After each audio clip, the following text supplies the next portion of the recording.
The Diplomat, 12th of April 2024, The Cold War and Peace, India and China together. China has been utilizing a debt trap, corrupt politicians, and loans to subjugate countries into its orbit while conducting an all-out assault against the Indian subcontinent. China and Japan's relationship has frequently been described as a cold peace. As a result, they have been turbulent enough to cause a widespread rejection of China in Japanese society and to strengthen the Japan-United States relationship, which last week saw Prime Minister Kishida Fumio's state visit to the United States usher in a new era. However, the two countries have traditionally had close economic ties, with Chinese businesses relying on Japan's market and Japanese companies somewhat dependent on China. Not in the case of India. There have been brief instances of genuine hostilities, but none as long-lasting as China's tripartite challenge since 2020 over Ladakh, Sikkim, and, indirectly, Arunachal Pradesh. Combat has claimed the lives of soldiers on both sides. China has constructed a system of fortified communities, tunnels, and bunkers. India has been working on its logistics infrastructure and has recruited 100,000 soldiers close to the battle lines. The Chinese leadership becomes enraged even at the thought of Prime Minister Narendra Modi visiting Arunachal Pradesh, which has been part of India since the British drew the McMahon Line in 1914. Beijing constantly reminds India that it still considers the state of being Chinese territory because Beijing's successive administrations never agreed to the 1914 delimitation. Thus, this is a heated peace at best. India's public opinion has followed Japan's lead, and to complement its dwindling Russian weaponry connection, New Delhi has been looking increasingly westward toward the US, France, and other countries like Israel. However, China and India's relationship has never really soured. India has taken action to reduce the danger associated with China in its infrastructure and society. For example, it has outlawed Chinese apps, blocked Chinese telecommunications from participating in Indian procurement, and rejected plans to invest heavily in BYD and Great Wall Motors. However, this does not apply to the link between commerce and investment. In the fiscal year that concluded on March 31, 2022, bilateral trade exceeded $136 billion, with a massive and growing imbalance of $100 billion for India. In actuality, Chinese sales to India increased while Indian exports plummeted. BYD is undoubtedly pleased to sell the automobiles it cannot produce domestically in India. While claiming to be receptive to Chinese investments, Indian officials suggested in January 2024 at Davos that this openness would grow as the border calms. It's unclear what the long-term benefits could be for China or India. China appears to be drawing inspiration from the old folk tale in which the fox, unable to reach the appealing grapes, declared that they were too sour anyway. China's India specialists and the official foreign-facing Global Times declare India to be a graveyard for investment and exaggerate the apparent difficulties associated with conducting business there. Non-Chinese experts contend that India has further embraced a quasi-alliance with the United States and a robust strategic partnership with France, which implies less conditionality on military purchases due to China's aggressive actions on 3 border areas.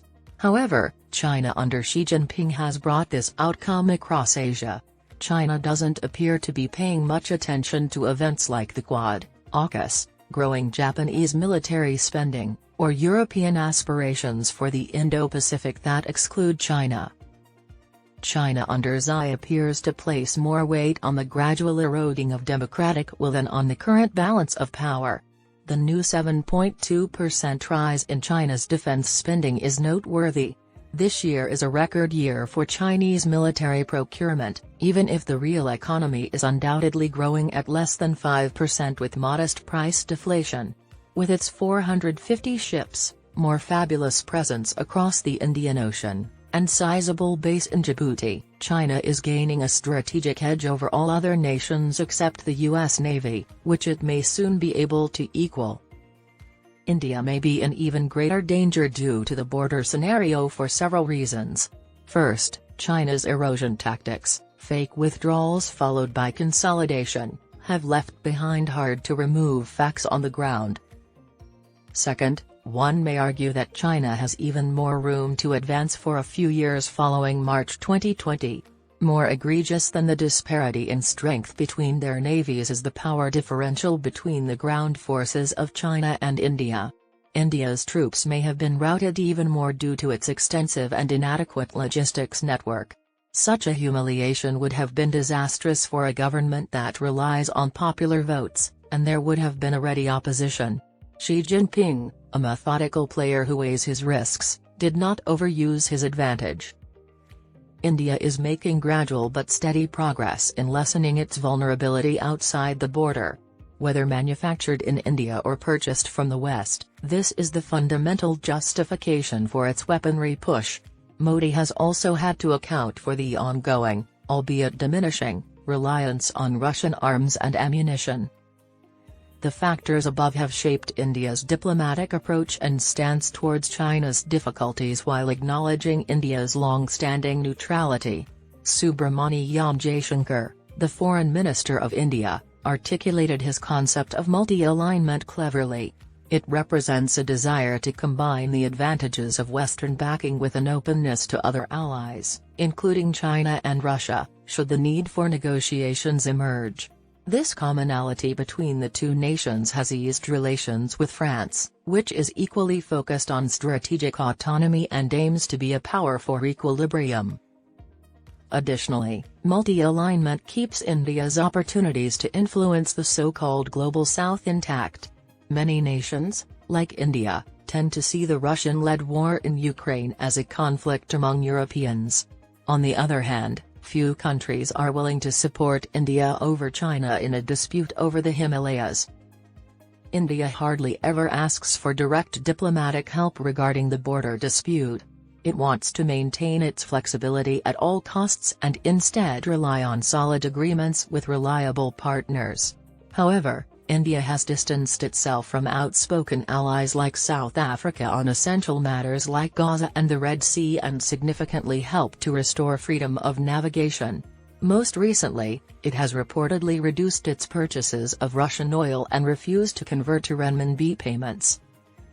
The Biden administration, seemingly on its initiative, has formally declared for the first time that it recognizes Arunachal Pradesh as an Indian territory and that it opposes any unilateral move or incursion beyond the line of actual control, LAC.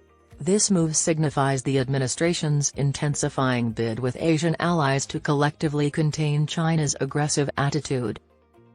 This represents a diplomatic victory for India, notwithstanding the remark's likely short shelf life given the unstable political environment in the United States. India is currently overcoming these challenges and is on the brink of a national election. It faces a catastrophic situation in the Himalayas and must seek support while keeping the illusion of balancing diplomacy on numerous subjects. After this point, assuming China doesn't pull off any strategic surprises, it ought to be stronger. India's situation of confrontation with China leads to increasing convergence with the member states of the European Union. Economic security concerns undoubtedly strengthen ties between Europe and India, such as supply chain diversification and the possibility of economic coercion. Europe and India have legitimate concerns about China under Xi Jinping, including its use of force and the degree to which it may threaten the international security order. The unanswered question for EU-India relations is how to convert this joint risk assessment into actual opportunities.